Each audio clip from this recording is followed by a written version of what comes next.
Je suis à Nernier en Haute-Savoie, au bord du lac Léman, dans ma maison. Et honnêtement, je le vis bien. Parce que j'ai la chance d'avoir une petite maison, un petit jardin. Donc j'en profite. Puis j'ai la famille en bonne santé, donc tout va bien.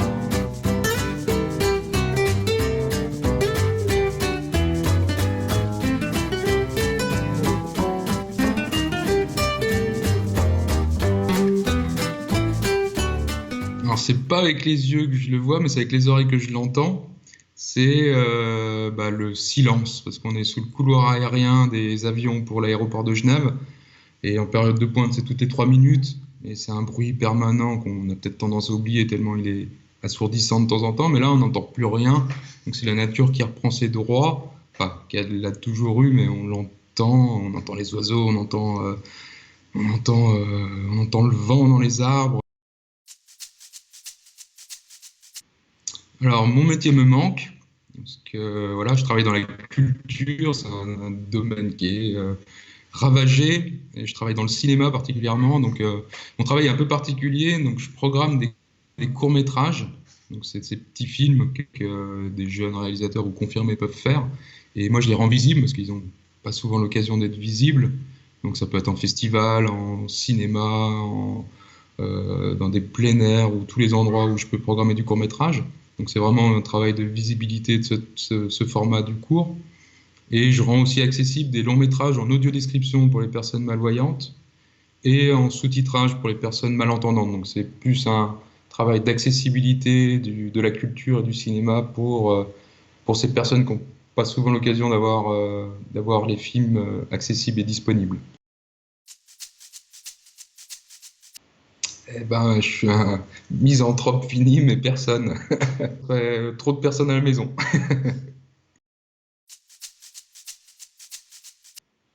Alors, plus sérieusement, oui, là, c'est ce sentiment d'impuissance qu'on a à être confiné. Donc, on a un univers qui se réduit, c'est une maison, un appartement, un petit bout de lopin de terre comme ça, et on est impuissant par rapport à ce qui se passe, quoi.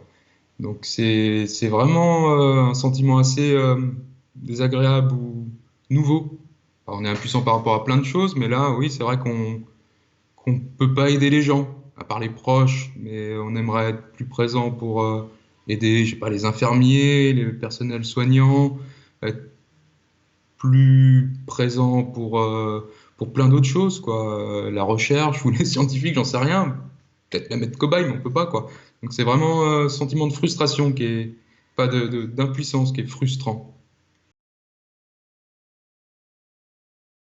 J'ai l'impression qu'on veut toujours tout dénoncer en France, toujours mettre la faute sur quelqu'un d'autre, le gouvernement qui n'a pas préparé telle ou telle chose. Mais je pense quand même qu'il y a une situation qui est tellement exceptionnelle qu'on n'était pas préparé, quel que soit le niveau où on se trouve, quoi. Le gouvernement, l'État, les personnels soignants autres, c'est quand même assez hallucinant cette situation. Donc dénoncer, je ne sais pas si c'est le moment.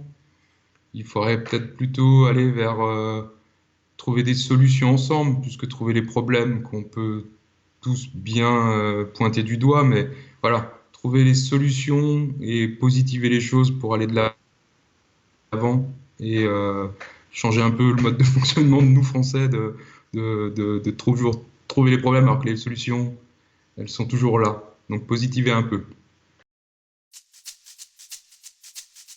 Alors, c'est pas une actualité en tant que telle, mais c'est un fil d'actualité. Au début, comme on était un peu tous sidérés de cette situation, c'est ce rapport que personnellement j'avais avec les fils d'actualité sur les journaux.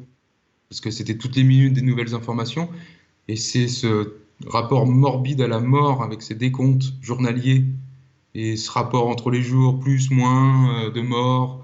Et ça m'a marqué, vraiment, ce rapport comptable à la mort. Il y a des personnes derrière, c'est sûr, mais c'est morbide ce rapport comptable comme ça qu'on avait par rapport à l'évolution de l'épidémie. Et après, il faut s'en détacher. Je m'en suis détaché quand même, mais c'est vrai que ça attire l'œil et c'est tellement sidérant que on se raccroche à ça, à des chiffres. Mais c'est un monde de comptables, donc voilà, il faut en sortir aussi un peu. Il est plus lourd. Il fait 1 kilo de plus, ce qui est peut-être pas beaucoup, mais 1 kilo quand même. Oui, oui, oui, non, il a un peu changé, oui. Moins de sport, moins d'activité physique. Non, c'est sûr. C'est sûr qu'il a un peu changé. Les trois. Donc, trois, mon capitaine, mais c'est vrai que par mon travail, film et série, c'est vers quoi je tends le plus. Parce que je dois en regarder et puis je dois en programmer, donc voilà. Donc, si je dois conseiller quelque chose, je vais conseiller Hippocrate, la série de Thomas Littley, qui est vraiment d'actualité sur des médecins qui sont confinés à cause d'un virus dans un service médical à Paris. Et c'est les internes qui doivent prendre le relais. Donc, je sais pas si c'est le bon moment de regarder ça, mais en tout cas, c'est très très bien fait et très bien joué. Donc, conseil à regarder. C'est une saison, 8 épisodes, très bien joué et très bien filmé et très juste, je pense, sur le monde médical. Et un film, moi, c'est une petite Madeleine que je regarde chaque année. C'est mon film de Noël, mais je le regarde toute l'année en même temps. C'est la plus belle comédie romantique du monde. Elle et lui, numéro 2, parce qu'il y a eu un premier film et il y a un remake du même réalisateur, c'est Léo McCarey. Et c'est avec Cary Grant et Deborah Keir. Et c'est d'une poésie, d'une écriture fabuleuse. Donc, je vous le conseille vivement. Bah, ça allait faire un bise aux copains et aux copines, manger un bout ensemble et boire un verre. Très, très, très simple, mais on est tous comme ça, hein. On veut du contact et on va l'avoir bientôt, j'espère.